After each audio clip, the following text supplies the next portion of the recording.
Assalamualaikum warahmatullahi wabarakatuh. Halo teman-teman praktikan semuanya, selamat datang di Praktikum Perancangan Tata Letak Fasilitas Program Studi S1 Teknik Industri Fakultas Teknik Universitas Singapura Bangsa Karawang. Di sini aku akan menjelaskan terkait materi pertama, yaitu strategi lokasi optimal dan kapasitas dinamis.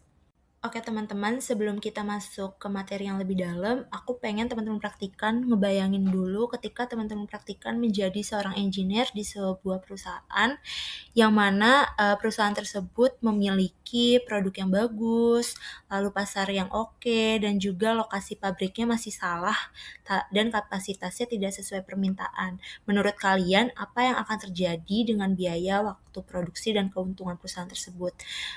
Pasti bakal nggak karuan kan. Makanya di praktikum ini kita akan belajar bagaimana cara menghindari kesalahan-kesalahan seperti itu, tidak hanya menebak atau menggunakan intuisi, tapi menggunakan metode analitis yang bisa membantu kita mengambil keputusan secara logis dan terukur. Yang mana dari penjelasan ini, strategi lokasi optimal dan kapasitas dinamis merupakan keputusan strategis yang memengaruhi efisiensi operasional dan daya saing perusahaan. Ketidaktepatan lokasi serta kapasitas yang tidak sesuai permintaan dapat meningkatkan biaya dan menimbulkan ketidakseimbangan produksi. Oleh karena itu, diperlukan metode analitis seperti Brown-Gibson, point rating, dan juga metode Holt dalam pengambilan keputusan. Dalam strategi lokasi optimal kapasitas dinamis ini, menurut Owen dan Daskins 1998, keputusan lokasi fasilitas merupakan keputusan strategis jangka panjang yang melibatkan pemilihan lokasi untuk meminimalkan biaya dan meningkatkan efisiensi dalam jaringan distribusi atau strategic facility location. Lalu dalam praktikum ini kalian akan menggunakan Microsoft Excel sebagai alat bantu pengolahan data, yang mana data ini digunakan meliputi data permintaan, data pesaing, dan juga data biaya, yang nantinya akan dianalisis untuk mendukung penentuan lokasi dan kapasitas produksi.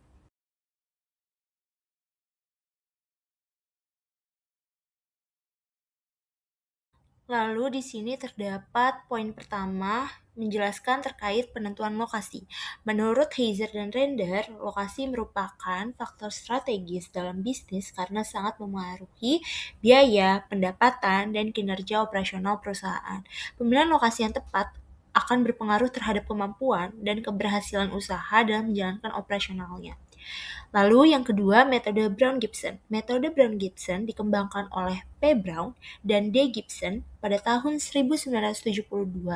Metode ini digunakan untuk membandingkan beberapa alternatif pilihan dengan menggabungkan faktor objektif dan juga faktor subjektif sebagai dasar penilaian. Sehingga metode Brown-Gibson ini sering digunakan dalam pengambilan keputusan yang melibatkan banyak kriteria ataupun atribut.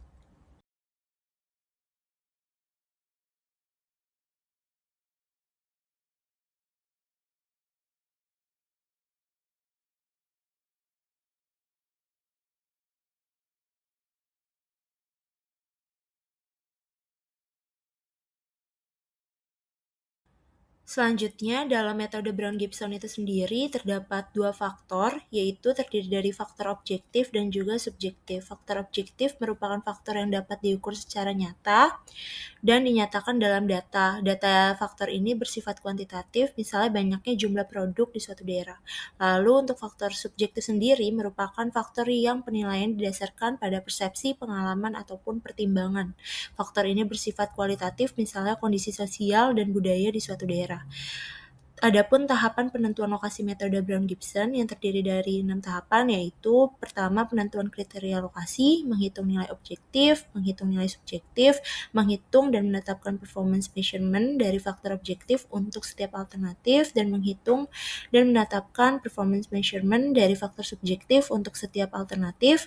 Lalu yang terakhir menentukan lokasi berdasarkan nilai LPM atau Location Preference Measurement. Lalu yang ketiga, terdapat metode point rating itu sendiri. Metode point rating atau dikenal juga dengan location factor rating atau weighted score method merupakan metode sederhana dalam memilih lokasi fasilitas dengan membuat daftar faktor lokasi yang relevan, dengan memberi bobot pada setiap faktor lalu menilai setiap lokasi berdasarkan skor yang diberikan untuk tiap faktor, sehingga lokasi dengan skor tertinggi dianggap pilihan terbaik. Terdapat 6 tahapan juga dalam penentuan lokasi metode point rating, yaitu terdiri dari penentuan kriteria lokasi, penentuan faktor penilaian lokasi, memberikan bobot dengan skala 0 sampai 100%, memberikan skor 0 sampai 100 pada setiap faktor lokasi, nilai dihitung dari hasil perkalian bobot dan skor, dan terakhir menetapkan lokasi dengan nilai tertinggi.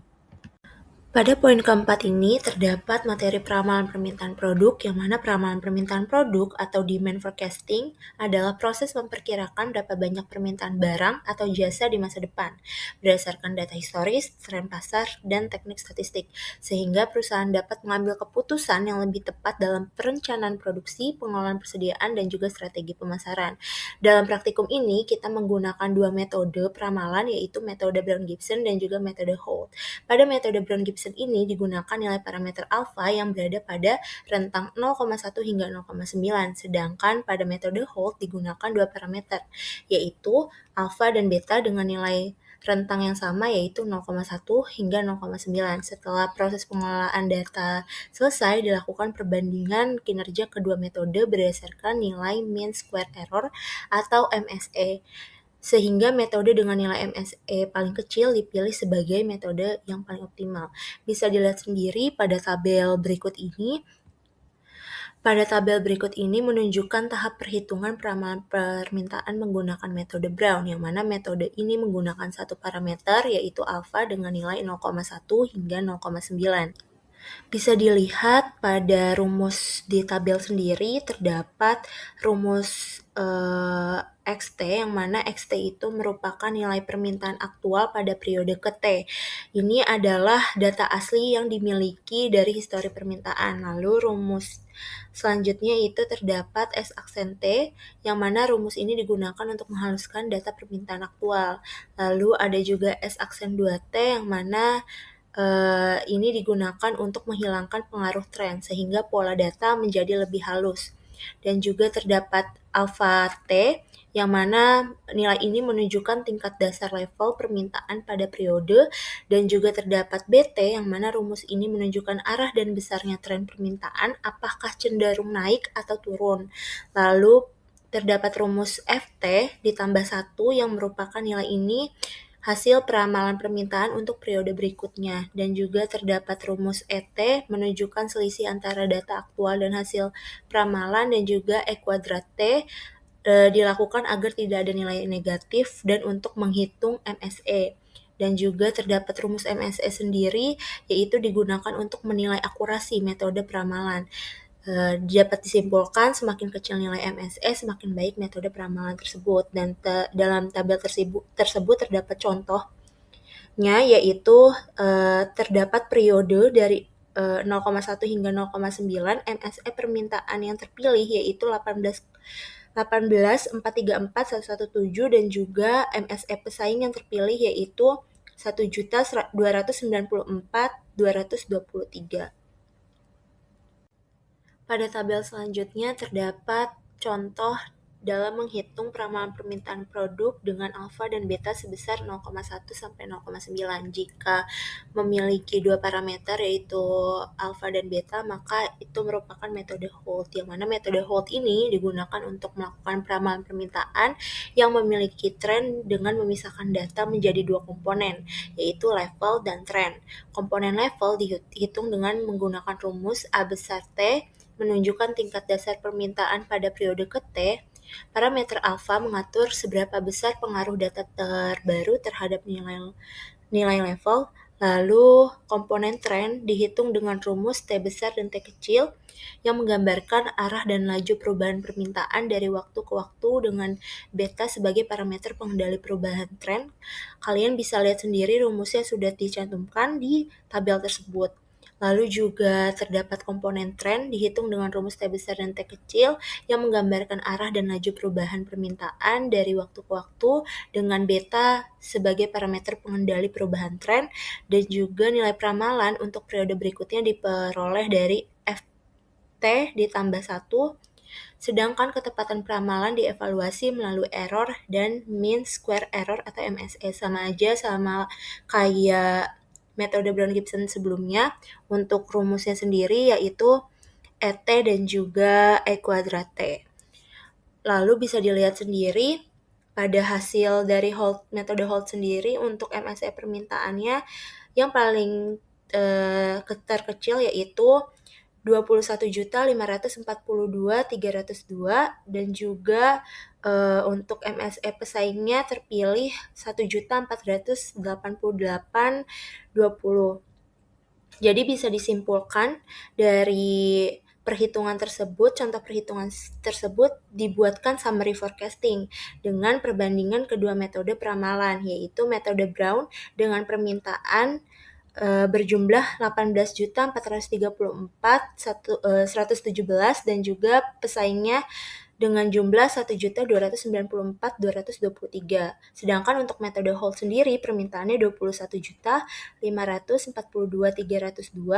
dan juga untuk pesaingnya 1.488.20. Jadi bisa disimpulkan berdasarkan perhitungan menggunakan metode Brown dan juga metode Holt ini, metode Brown-Gibson menghasilkan nilai MSE terendah sehingga dipilih sebagai metode peramalan terbaik. Nilai MSE untuk permintaan sebesar 114.606.459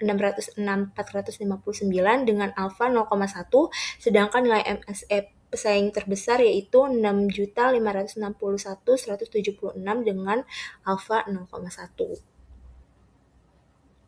Oke, baik teman-teman praktikan sekalian, kita sudah masuk ke poin akhir pada materi ini, yaitu terkait kapasitas produk terpasang. Kapasitas produk terpasang sendiri yaitu kemampuan maksimum suatu sistem produksi dalam menghasilkan produk pada periode waktu tertentu secara optimal. Penentuan KPT sangat penting karena berhubungan langsung dengan efisiensi produksi, pemenuhan permintaan pasar, dan keuntungan perusahaan. Kapasitas yang terlalu kecil dapat menyebabkan kekurangan produk, sedangkan kapasitas yang terlalu besar dapat menimbulkan pemborosan sumber daya. Penentuan KPT ini dilakukan berdasarkan hasil peramalan permintaan dan pesaing pada periode mendatang.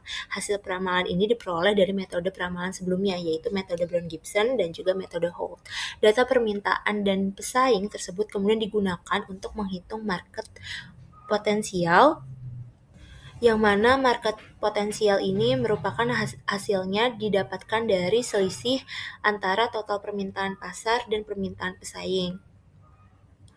Nilai market potensial ini menunjukkan peluang pasar yang dapat dimanfaatkan oleh perusahaan. Lalu setelah market potensial dilakukan, langkah selanjutnya adalah menentukan market share yang ingin dicapai perusahaan.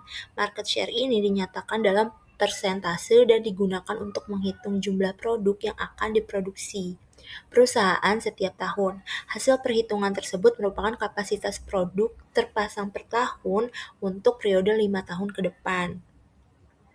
Yang mana jika nanti market potensial ini dihitung, maka nanti hasilnya didapatkan dari poin 3 atau poin pesaing dikali dengan dibagi dengan market potensial, hasil dari market potensial per unit ini baru dikali dengan 100. Lalu tahap berikutnya adalah menghitung KPT per jam, yang mana perhitungan ini dilakukan dengan membagi nilai KPT tahunan tertinggi dengan jumlah jam kerja efektif dalam 1 tahun. Perhitungan jam kerja mempertimbangkan jumlah jam kerja per hari, hari kerja per minggu, dan minggu kerja per tahun. Nilai KPT per jam ini digunakan untuk memastikan bahwa kapasitas produksi berada pada rentang yang diizinkan, yaitu 200-300 unit per jam. Dengan demikian, penentuan kapasitas produk terpasang bertujuan untuk memastikan bahwa kapasitas produksi yang direncanakan sesuai dengan kebutuhan pasar, realistis secara operasional, dan juga mampu mendukung keberlanjutan usaha di masa depan. Jadi dari contoh tabel yang sebelumnya, yaitu kita mendapatkan metode Brown-Gibson menjadi metode yang dipilih karena memiliki MSE terkecil, dan juga didapatkan KPT per jamnya yaitu sebesar 247. Sehingga perhitungan jam kerjanya itu yaitu 1920. Oke teman-teman praktikan sekalian, kita sekarang masuk ke tahap akhir penjelasan materi ini, yaitu terdapat kesimpulan yang mana secara keseluruhan materi ini menekankan bahwa penentuan lokasi dan kapasitas produksi merupakan keputusan strategis yang sangat berpengaruh terhadap efisiensi dan daya saing perusahaan. Pemilihan lokasi dilakukan dengan mempertimbangkan faktor objektif dan subjektif melalui metode Brown-Gibson dan point rating agar diperoleh alternatif lokasi terbaik secara sistematis dan terukur. Selanjutnya, peramalan permintaan produk menggunakan metode Brown dan Holt menjadi dasar utama dalam perencanaan produksi, di mana metode dengan nilai mean square error atau MSE paling kecil dipilih sebagai yang paling akurat. Hasil peramalan tersebut kemudian digunakan untuk menentukan kapasitas produk terpasang atau KPT, baik per tahun maupun per jam, sehingga kapasitas yang direncanakan sesuai dengan peluang pasar dan kemampuan operasional perusahaan, serta mampu mendukung keberlanjutan usaha di masa depan. Adapun daftar pustaka atau sumber yang dikutip dari berbagai referensi artikel jurnal maupun buku seperti di bawah ini. Baik, begitu saja penyampaian materi dari materi pertama ini. Semoga teman-teman praktikan sekalian bisa memahaminya dengan baik, dan mohon maaf jika penyampaian saya masih belum lancar dan masih banyak salahnya. Dan sebelum kita ke pengolahan data di Excel, ada sedikit quotes dari Steve Jobs, yaitu "The only way to do great work is to love what you do." Jadi ini sebagai penyemangat kalian untuk memperhatikan terkait pengolahan data di Excel ini.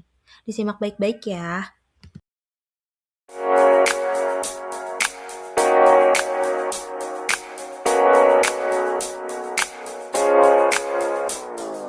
Kita masuk ke cara perhitungan dari materi ini ya.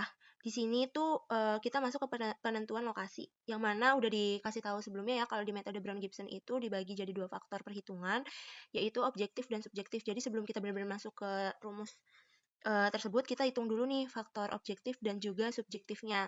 Di sini aku tuh ngedapetin, jadi nanti kalian tuh bakal dikasih data-data, kayak data pesaing Jateng, data permintaan Jateng, atau data pesaing Jabar, atau data permintaan Jabar. Dan juga ada data lain-lainnya, yang mana data lain-lain ini tuh berisikan biaya operasional, terus juga upah minimum kerja per kota atau upah tenaga kerja per hari di wilayah Jawa Tengah atau di wilayah Jawa Barat. Nanti di sini nama-nama kalian bakal dikasih namanya siapa aja, nanti dibagi, kalian tuh dapat lokasi apa aja. Nanti di sini terdapat keterangannya, lokasi yang kalian dapetin tuh apa. Dan juga di sini udah ditentuin rasio faktor objektif dan subjektifnya, nanti sesuai juga dengan nama kalian. Lalu di sini terdapat market share-nya juga dan efisiensi mesinnya. Setelah itu, di penentuan lokasi ini kalian hitung terlebih dahulu terkait faktor objektifnya. Bisa dilihat di sini aku dapatnya 5 lokasi yang berlokasikan di Jawa Barat, yaitu Lebak, Tasikmalaya, Bogor, Kuningan, Sumedang. Nah, di sini tuh aku pengen tahu dulu lokasi mana yang paling baik di antara kelima ini. Nah, nanti tinggal dimasukin nih biaya operasionalnya, di link aja di data lain-lain. Di link ke sini. Jadi kalian bisa langsung dimasukin sama dengan aja kayak gini. Sama dengan nanti kalian tinggal ngelink di sini. Tasikmalaya tuh berapa gitu-gitu. Bogor berapa, Kuningan berapa, misal sesuai yang kalian dapetin. Jadi kan tadi Lebak, berarti aku nyari yang Lebak. Yang Lebak itu biaya operasionalnya 39.475.000. Nanti kan tinggal enter. Begitupun seterusnya sampai yang Sumedang. Lalu kalian tinggal hitung lagi di total CI-nya, itu tuh sama dengan biaya operasional tahun. Jadi tinggal tinggal di link aja dari sini, tinggal dipencet, terus kalian tinggal tarik aja langsung ke bawah. Nanti hasilnya sama kayak biaya operasional per tahun. Lalu untuk 1 per CI-nya itu tinggal 1 dibagi hasil dari total CI. Nanti tinggal ditarik aja ke bawah. Begitupun juga untuk nilai faktor objektifnya atau nilai objektif faktornya, itu menggunakan rumus 1 dibagi total CI-nya tadi berapa, baru dikali jumlah dari 1 dibagi CI. Nanti hasilnya keluar sebesar ini, nanti kalian tinggal tarik sampai sini, nanti di sini kalian tinggal sum aja, dari sini sampai sini. Oke, setelah itu ada faktor subjektif, yang mana di sini tuh ada 5 faktor. Nanti tuh aku bakal ngebebasin kalian untuk faktor kelima, kalian tuh mau faktor subjektifnya apa. Kalau di sini aku bikinnya infrastruktur. Kalau misalnya kalian mau bikin terkait cuacanya atau terkait keadaan yang di sana, nggak apa-apa. Jadi dibebasin ke kalian untuk faktor subjektif kelimanya mau apa. Tapi kalau yang udah pasti nanti faktor 1 sampai 4 itu bahan baku, lokasi pasar, upah kerja, dan fasilitas transportasi. Tapi untuk faktor 5-nya dibebasin ke kalian mau pakainya faktor apa. Lalu di sini tuh dihitung, diberi rating dengan rating 1 dan 0.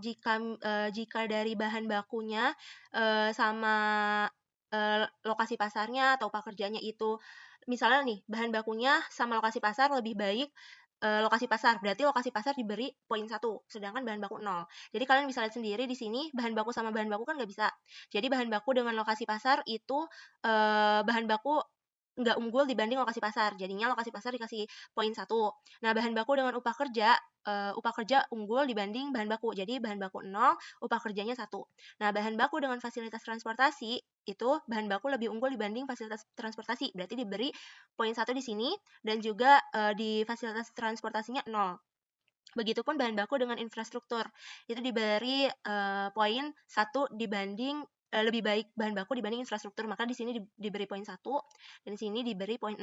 Nanti kalian tinggal disam aja untuk jumlah dari bahan baku tuh yang didapat berapa. Nanti disam, dijumlah dari sini sampai sini, nanti tinggal kalian tarik, nanti keluar hasilnya. Begitupun seterusnya. Jadi kalian tinggal menyesuaikan aja. Pokoknya dari lokasi ke bahan baku kan tadi 1 nih, lokasi lebih unggul, bahan baku 0, berarti 0 di sini. Nah, lokasi pasar sama lokasi pasar kan nggak bisa. Nah, lokasi pasar dengan upah kerja itu yang lebih unggul yang mana gitu. Misal lokasi pasar lebih unggul dibanding upah kerja, berarti lokasi pasar yang ini 1, upah kerjanya di sini 0 gitu ya. Jadi nanti kalian tinggal seterusnya bakal kayak gitu, nanti tinggal kalian sum juga sama kayak yang sebelumnya, seterusnya sampai bawah, lalu kalian hitung relative importance index-nya. Itu dengan rumus jumlah dari faktor subjektif, salah satu faktor subjektif dibagi total semua jumlah dari kelima faktor subjektif itu. Nanti keluar 0,20. Nanti kalian tinggal tarik aja ke bawah. Hasilnya berapa? Baru di sini di sama dengan tinggal disama denganin sama jumlah total dari keseluruhan faktor subjektif ini. Berarti tinggal kalian enter, pokoknya semua relative important index itu totalnya harus sama dengan 1. Jadi ini tuh harus udah pasti hasilnya 10 dibagi 10 sama dengan 1. Nggak bisa lebih. Oke, terus begitupun untuk ini nih, bahan baku yang pertama untuk per lokasi. Nanti kan kalian udah dikasih tahu nih lokasinya apa-apa aja. Nah, nanti kalian compare dengan lokasi lain. Misalnya untuk bahan baku, untuk faktor subjektif bahan baku, Lebak sama Tasikmalaya, Lebak itu lebih unggul Tasikmalaya itu lebih unggul dibanding Lebak terkait bahan bakunya. Nanti di sini dikasih 1, di sini dikasih 0. Sama kayak yang sebelumnya udah aku jelasin. Begitupun untuk Lebak dengan Bogor. Bogor lebih unggul bahan bakunya dibanding Lebak. Berarti di sini 0, di sini 1. Terus Lebak dengan Kuningan. Lebak itu lebih nggak unggul dibanding Kuningan. Berarti Kuningan 1, Lebak itu 0. Nah, Lebak dengan Sumedang, Lebak itu sama juga nggak terlalu unggul terkait bahan baku dibanding dibanding Sumedang. Jadi nanti kalian tinggal taruh 1 di sini. Nanti di Tasikmalaya pun begitu, Tasikmalaya dengan Lebak kan tadi lebih unggul Tasikmalaya. Berarti di sini Lebak 0. Berarti Tasikmalaya dengan Bogor, Tasikmalaya tidak lebih unggul dibanding Bogor. Jadi Bogor itu dikasih poin 1, Tasikmalaya dikasih poin 0. Nah, Tasikmalaya dengan Kuningan lebih unggul Kuningan dibanding Tasikmalaya. Begitupun seterusnya. Nanti kalian tinggal jumlah aja keseluruhan, kalian sum sama kayak yang tadi, terus kalian tarik ke bawah, terus nanti kalian sum lagi di sini untuk jumlahnya berapa. Terus untuk relative important index-nya juga sama, perhitungannya sama kayak tadi. Salah satu jumlah daerahnya dibagi dengan totalannya. Nanti keluar hasilnya berapa, terus nanti tinggal ditarik aja. Begitupun ini hasil jumlahnya tinggal dibagi dengan jumlah tersebut. Oke. Kalian akan ngerjain itu seterusnya sampai ke subjektif kelima. Nanti kalian kasih kesimpulan nih di sini. Nah, setelah itu kalian bisa lihat sendiri di sini kalian buat kesimpulan dari kelima faktor ini dan juga kelima daerah ini. Kalian masukin tuh satu-satu, tinggal kalian link aja juga ke yang sebelumnya kayak Lebak totalnya berapa. Terus juga Tasikmalaya berapa untuk bahan bakunya, Bogor berapa, Kuningan berapa, kalian masukin satu-satu. Sumedang berapa, nanti kalian tinggal jumlah dengan cara disam dari untuk bahan baku dari sini sampai sini berapa, untuk lokasi pasar dari kelima daerah ini berapa, tinggal digituin. Nanti jumlahnya kalian sum juga dari sini kalian sum juga dari sini sampai sini, nanti keluar hasilnya. Nanti untuk relative importance indeksnya itu kalian link juga ke yang udah kalian hitung sebelumnya untuk faktor subjektifnya. Di situ kan ada comparison untuk masing-masing bahan baku kan. Nah, nanti kalian tinggal link ke sini. Untuk masing-masing bahan baku kan tadi 0,20, terus juga lokasi pasar 0,40. Nah, nanti kalian tinggal masukin aja ke sini. Dan ini sudah pasti hasil sumnya itu sama dengan 1. Oke, setelah itu kita masukin nilai SF-nya atau nilai subjektifnya. Itu kalian bisa dihitung aja satu-satu dengan cara dikali. Yang mana bahan baku dikali dengan relative importance indeksnya berapa untuk di Lebak, lalu lokasi pasarnya di Lebak itu berapa, baru dikali dengan relative importance indeksnya, dan juga upah kerjanya dikali dengan relative indeksnya sampai seterusnya. Pokoknya dikali tambah nanti keluar hasilnya. Setelah itu nanti kalian tinggal tarik aja sampai sini. Nah, setelah itu kalian tinggal hitung juga yang Tasikmalaya sama ya, dikali ditambah untuk Tasikmalaya bahan baku dan relative importance indeksnya berapa. Pokoknya dikali tempat dikali dengan relative importance index per masing-masing faktor. Nanti hasilnya keluar. Ini juga sama sampai di lokasi Sumedang. Nanti hasilnya dihitung dari jumlah subjektifnya dengan cara sum semuanya dan hasilnya bakal keluar sama dengan 1. Setelah itu kalian tinggal masukin nih rasio faktor objektif dan subjektif yang ada sebelumnya dibagi lokasi. Dibagi lokasi kan juga untuk nama-namanya kan dikasih ya untuk rasio faktor objektif dan subjektifnya berapa. Nah, di sini kalian tinggal link aja ke sheet sebelumnya. Jadi nanti dimasukin faktor objektifnya itu 60, faktor subjektifnya itu 40, baru nanti kalian tinggal bagi 100. Nanti hasilnya 0,6 dan 0,4. Setelah itu kalian tentuin nih LPM-nya, location preference measurement-nya. Jadi kalian nentuin lokasi mana yang paling baik untuk bangun sebuah perusahaan gitu. Nah, pas dilihat ternyata nilainya itu di Lebak dimasukin nilai objektifnya kan ada ya di sini. Nanti tinggal kalian link lagi aja, misalnya ini sama dengan F berapa. Itu tinggal kalian masukin hasilnya sampai ke bawahnya. Begitupun untuk nilai SF yang tadi udah dihitung, itu juga tinggal kalian masukin ya. Ini kan nilai SF ada ya di sini total per daerahnya berapa. Terus setelah itu baru kalian hitung nilai LPM-nya. Itu cara menghitungnya adalah dengan setelah itu untuk nilai LPM-nya itu kalian nilai objektifnya dikali dengan rasio yang tadi udah dihitung ya. Itu kan 0,6 ya. Nah, itu dikali.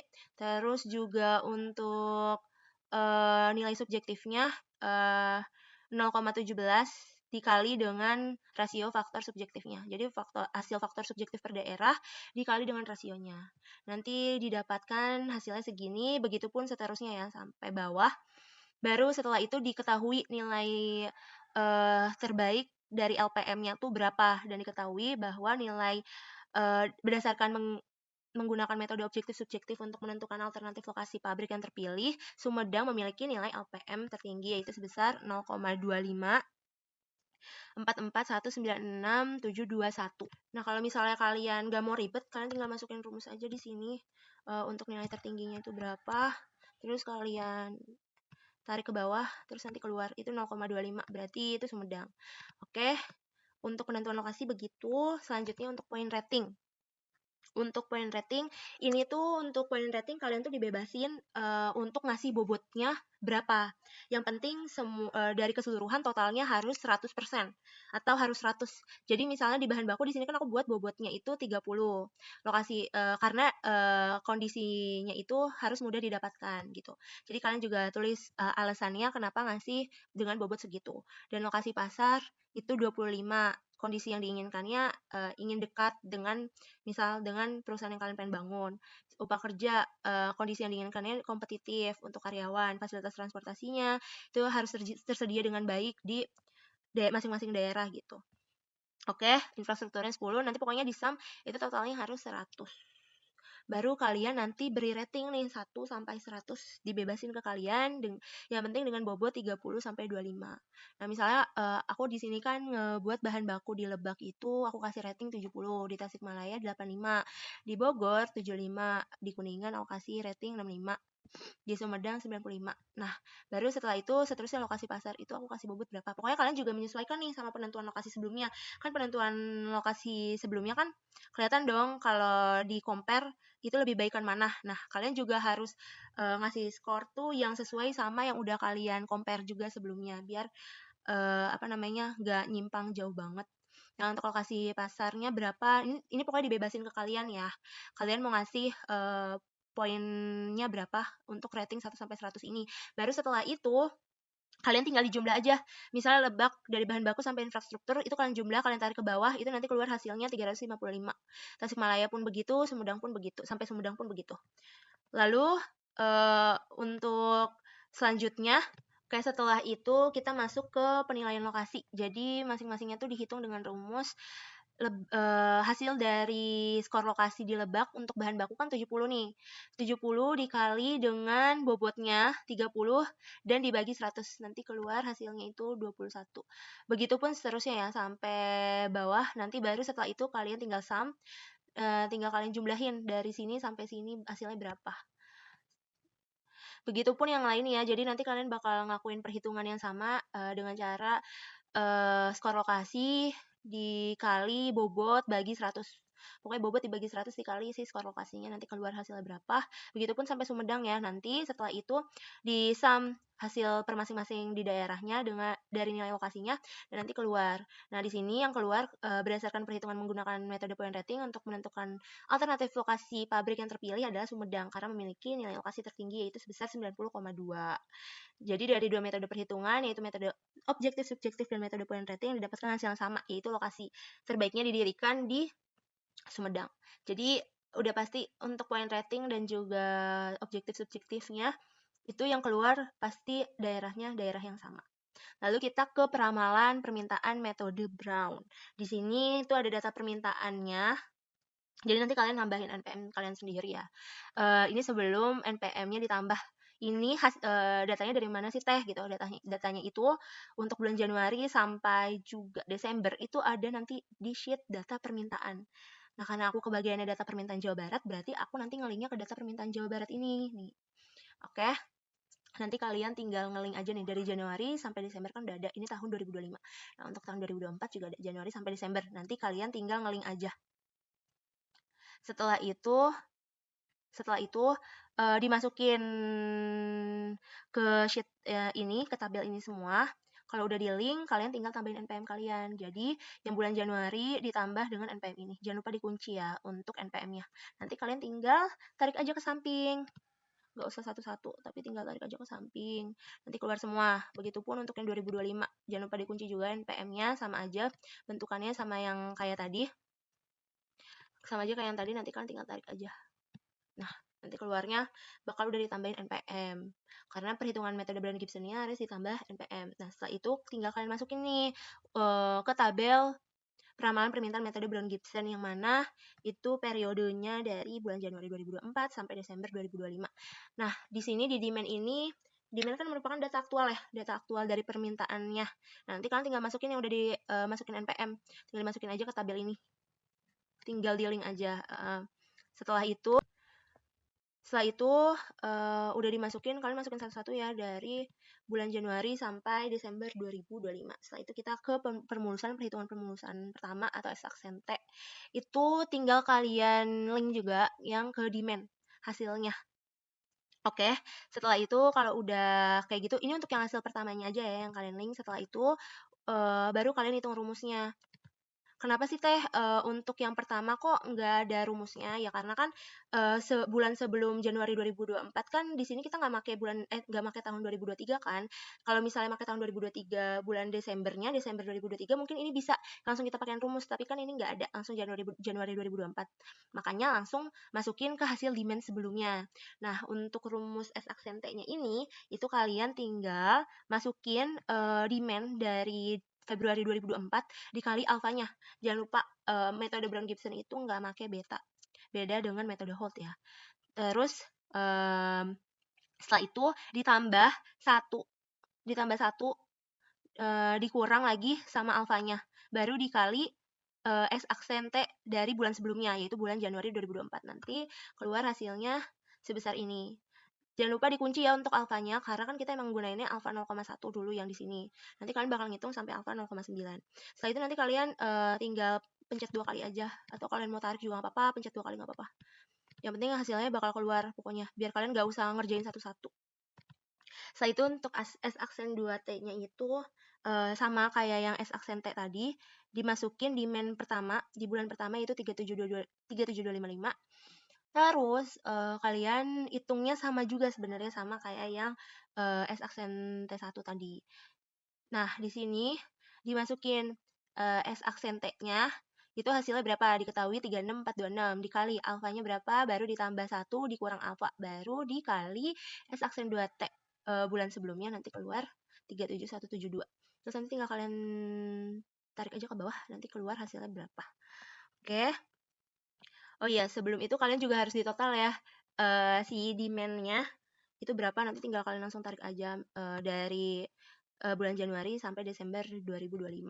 Begitupun untuk S aksen T-nya, S aksen 2T-nya juga sama, jangan lupa di-sum. Lalu pengurangan X aksen T1 sama S aksen T2-nya itu langsung kalian hitung aja di bulan Februari 2024, S aksen 1T dikurang S aksen 2T. Begitupun seterusnya ya, kalian bisa langsung tarik aja ke bawah, nanti keluar. Dan untuk A-nya itu tinggal 2 dikali S aksen T 1 dan dikurang S aksen T 2. Nanti tinggal kalian tarik juga ke bawah hasilnya berapa. Dan untuk B-nya itu rumusnya itu rumusnya alfa dibagi 1 dikurang alfa baru dikali hasil dari S aksen T1 dikurang S aksen T2 ya. Nanti keluar hasilnya minus 83, nanti tinggal kalian tarik ke bawah. Dan untuk FT-nya itu penjumlahan dari A dan B. A ditambah B. Nanti tinggal ditarik aja untuk FT-nya, hasilnya udah keluar.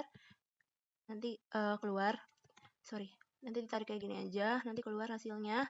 Jangan lupa di-sum. Terus juga untuk E-nya, errornya didapat dari demand dikurang dengan FT-nya. Itu nanti keluar hasilnya, nanti tinggal ditarik lagi ke bawah. Ditarik lagi ke bawah. Nanti sama aja. Terus juga untuk error pangkat 2-nya, kalian tinggal link ke error yang sebelumnya. Hasilnya itu baru kalian pangkatin 2. Nanti tinggal kalian tarik sampai bawah. Jangan lupa di-sum ya. Untuk masing-masing perhitungan jangan lupa di-sum. Setelah itu dirata-ratain di sini. Dirata-ratain hasil keseluruhan ini. Nanti keluar hasilnya berapa. Oke, gitu pun perhitungannya sampai alfa 0,9 ya teman-teman. Jadi kalian bakal ngehitung sampai alfa 0,9 dan nanti mengetahui hasilnya berapa. Oke, untuk MSE-nya. Baru setelah itu kalian hitung nih peramalan pesaing metode Brown. Kan tadi peramalan permintaannya udah diketahui nih masing-masing dari masing-masing alfa. Ya kan? Nanti kalian juga bakal nentuin sendiri dari masing-masing alfa MSE yang bakal dipakai yang mana, yang terendah yang mana gitu. Ini sama ya, nge-link juga sama data data pesaingnya. Nanti kalian tinggal nge-link ke data pesaing, karena aku dapetnya di Jawa Barat, berarti nanti aku nge-linknya di data pesaing Jawa Barat. Nanti tinggal dimasukin satu-satu, kayak yang data permintaan. Setelah itu, jangan lupa kayak tadi juga ditambah dengan NPM kalian, terus ditarik aja ke samping, biar nggak usah ngitung satu-satu. Nah, sama juga sebenarnya untuk perhitungannya dari data pesaing ini. Bisa dilihat di sini demand-nya udah dimasukin ya, atau data aktualnya itu sesuai sama yang udah aku tambahin NPM sampai bawah, sampai bulan Desember 2025. Nanti untuk S aksen 1T-nya untuk bulan Januari juga sama kayak tadi, nge-link ke demand yang sebelumnya. Terus juga untuk S aksen T keduanya di bulan Februari 2024, sama perhitungannya juga sebenarnya kayak tadi. Tinggal demand bulan Februari 2024 dikali dengan alfa 0,1. Alfanya jangan lupa dikunci. Dan juga ditambah 1 dikurang alfa baru dikali dengan S aksen T bulan sebelumnya. Sama sebenarnya kayak yang data permintaan. Nanti tinggal ditarik ke bawah aja. Nah, nanti untuk S aksen 2T-nya itu sama ngelink juga ke demand bulan Januari. Hasil berapa, dan di sininya rumusnya sama juga kayak tadi, itu tinggal X aksen T 1 dikali alfanya berapa, baru ditambah 1 dikurang alfanya berapa, dan juga dikali dikali hasil X aksen 2T bulan sebelumnya. Nanti tinggal ditarik juga ke bawah. Nanti keluar, ini juga sama, tinggal dikurangin aja dari S aksen T dikurang dengan S aksen 2T yang ini. Dan tinggal ditarik aja. Begitupun untuk A-nya, itu tinggal dikali 2 ya. 2 dikali S aksen T dikurang dengan S aksen 2T.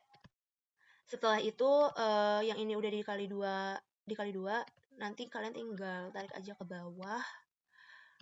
Nanti hasilnya bakal keluar. Untuk B-nya itu rumusnya sama juga kayak yang sebelumnya.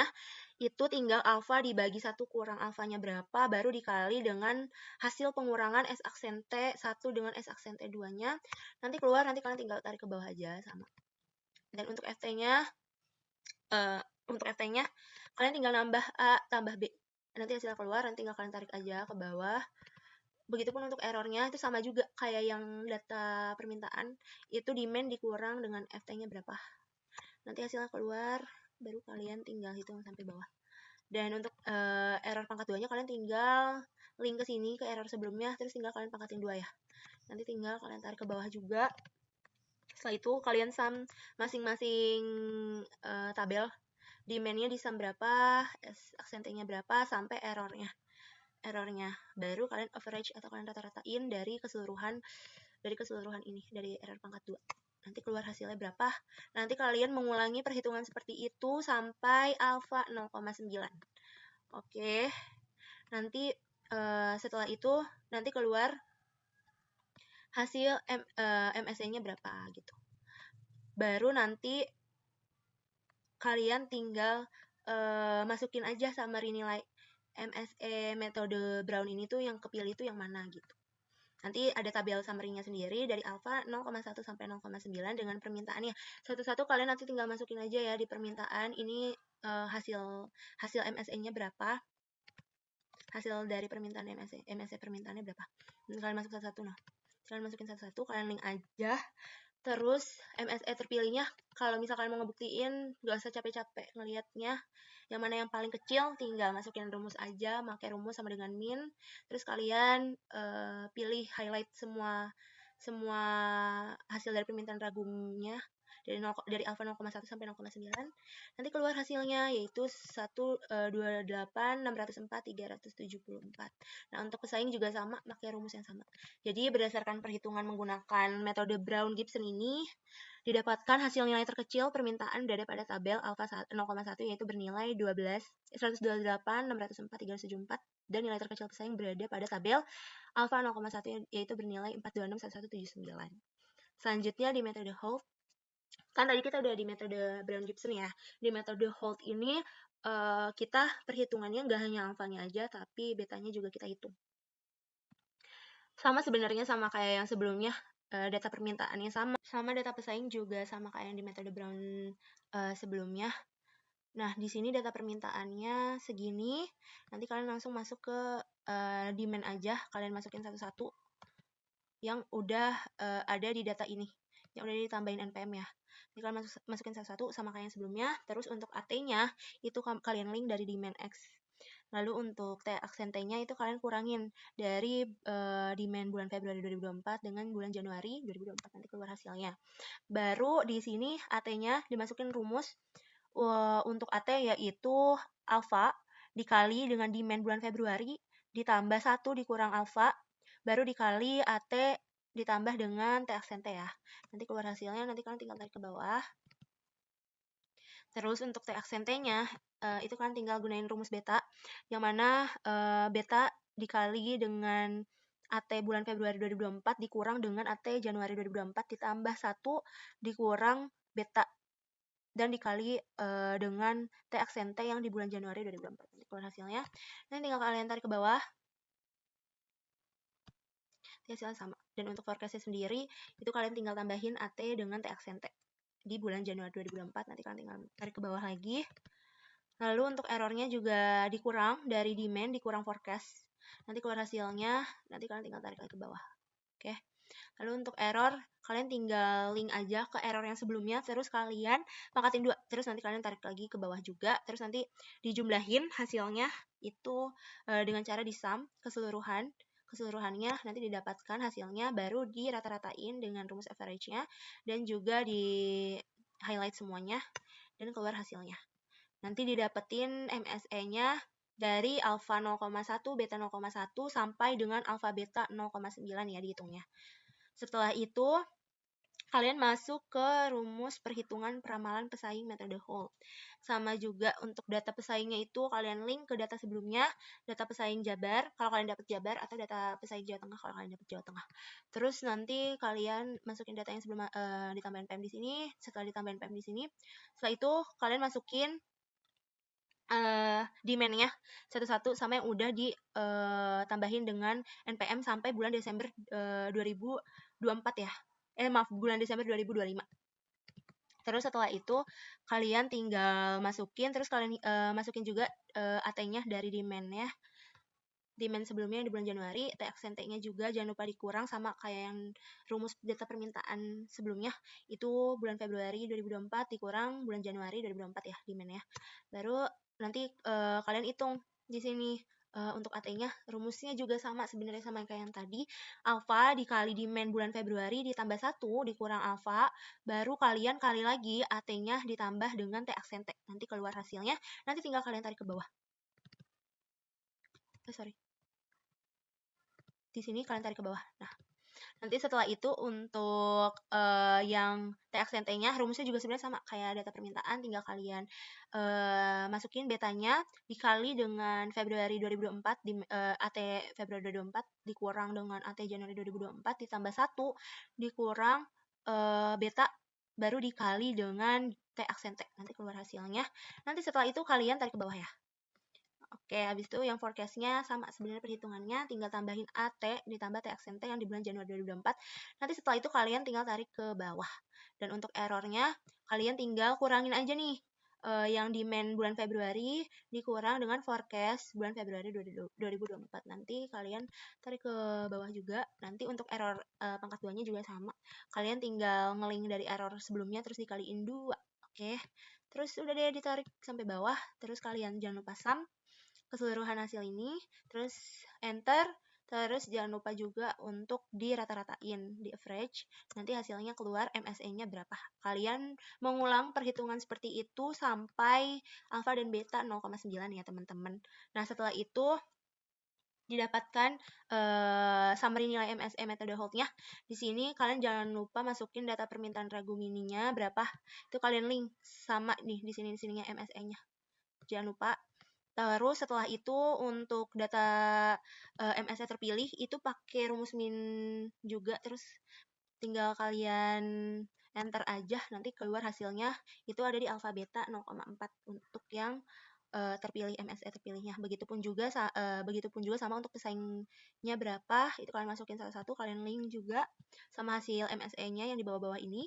Terus nanti kalian tinggal pakai rumus min juga. Nanti didapatkan hasil perhitungannya menggunakan metode Holt. Kalau di sini didapatkan hasilnya yaitu pada tabel alpha dan beta 0,4 bernilai 203243735 dan nilai terkecil pesaing berada pada alpha beta 0,4 yaitu bernilai 6885739. Baru kalian bisa summary atau kalian simpulin dari forecasting tersebut. Kalian masukin dulu hasil metode Brown-Gibson ya. Itu kan data permintaan yang terpilih tadi di metode Brown-Gibson adalah 128 untuk data permintaannya ya. 128604374. Kalian masukin ke sini. Data pesaingnya juga kalian link aja di metode Brown-Gibson yang ini, oke?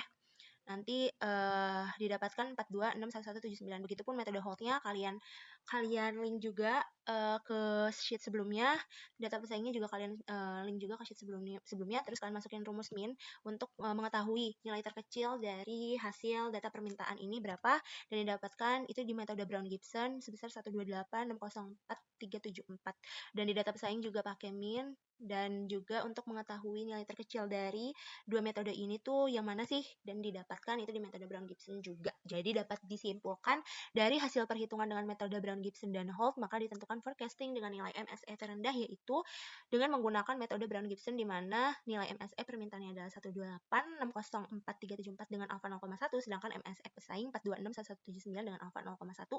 Dan nanti kalian masukin tabelnya ke sini untuk hasil tabel metode Brown-Gibson-nya, baru kalian masukin untuk forecasting permintaan dan pesaingnya tabelnya, yang mana tabel ini untuk periode tahun 2026 sampai 2030 ya teman-teman. Nah, di sini ada rumusnya untuk perhitungan ini, yaitu dengan cara A ditambah B dikali dengan periodenya. Periodenya berapa? Baru nanti tinggal di tinggal di enter aja. Begitupun seterusnya, rumusnya juga sama. Biar nggak ribet, kalian tinggal tarik aja ke bawah, hasilnya rumusnya bakal sama. Terus di total permintaannya di sini bakal disum dari 12 periode ya, maksudnya dalam 1 tahun itu kan 12 bulan. Nah, disum jumlahnya dari forecasting ini dari periode 1 sampai periode 12. Begitupun hingga 2030. Tahun 2030 nanti kalian tinggal buat tabel summary dari tahun 2026 sampai 2030 itu totalnya berapa, tinggal kalian link aja ke sini. Oke. Setelah itu terdapat forecasting juga forecasting pesaing untuk 5 tahun ke depan dari 2026 sampai 2030. Ini juga sama ya rumusnya, kalian tinggal masukin aja nilai A ditambah B dikali dengan periode sebelumnya. Kenapa sih Teh kok masukinnya nilai dari bulan Desember 2025? Iya, karena kan ini untuk forecasting permintaan ya dari 5 tahun ke depan. Jadi kita harus menggunakan data tahun sebelumnya gitu. Jadi nanti keluar hasilnya segini, nanti kalian tinggal tarik aja ke bawah. Nanti baru kalian sum satu-satu sama ya kayak yang tadi sampai 2030. Setelah itu kalian masukin summary-nya. Dari 5 tahun itu 2026 itu didapatkan berapa. Baru terakhir kalian hitung KPT-nya. Kapasitas produksi terpasangnya. Kalian hitung permintaannya, kalian tinggal link aja ya dari summary yang di sini. Untuk permintaannya berapa itu ada kan di sini. Nanti kalian tinggal link satu-satu sampai yang 2030, dan pesaing produksinya juga sama, kalian tinggal link aja. Dan untuk market potensialnya itu kalian menggunakan rumus permintaan dikurangin pesaing produksi, nanti keluar hasilnya, nanti tinggal ditarik ke bawah. Dan untuk market potensialnya itu kalian menggunakan rumus permintaan dibagi pesaing produksi dibagi permintaan, baru dikali 100. Nanti kalian tarik lagi juga ke bawah aja, nggak apa-apa, biar cepet. Terus untuk market share-nya untuk masing-masing orang tuh udah dikasih tahu terkait market share-nya berapa ya, sama kayak yang udah aku jelasin tadi pas awal-awal. Masing-masing nama tuh nanti dibagiin market share-nya berapa, dan kebetulan yang aku didapetin market share-nya itu 35%. Jadi keseluruhan tuh 35%. Baru dihitung KPT per tahunnya dengan cara market potensial per unit ini dikali dengan market share. Jadi didapatkan hasilnya itu 88,325. Nanti kalian tinggal turunin aja. Nah, untuk KPT per jamnya, kalian jangan lupa untuk masukin dulu perhitungan jam kerja tuh berapa. Nah, bisa dilihat kalau di sini dibikin, kalau dalam satu hari dibikin 8 jam kerja, dan untuk satu minggu itu 5 hari jam kerja, jadi dari hari Senin sampai Jumat, dan untuk satu bulan itu 4 minggu, dan untuk dalam 1 tahun itu 12 bulan bekerja. Jadi nanti ini tinggal dikali aja dari jam per hari, 8 dikali 5 kali 4 kali 12. Nanti hasilnya 1920. Nah, di sini kalian tinggal pakai rumus max. Hasil dari KPT per tahun 2026 sampai 2030 berapa, baru dibagi dengan jam per tahun dari perhitungan jam kerja ya, dan ditambah 200 sendiri itu merupakan angka asumsi dengan kapasitas untuk mengantisipasi ketidakpastian proses produksi seperti downtime dan sebagainya. Makanya aku masukinnya ditambah 200. Oke, jadi itu kayak angka asumsi aja, tapi nggak ada di dalam rumus. Jadi didapatkan hasilnya itu sebesar 246. Jadi dari perhitungan didapatkan hasil KPT yaitu 246. Oke teman-teman, gitu aja penjelasan dari pengolahan data di Microsoft Excel ini. Kurang lebihnya mohon maaf. Saya tutup. Wassalamualaikum warahmatullahi wabarakatuh.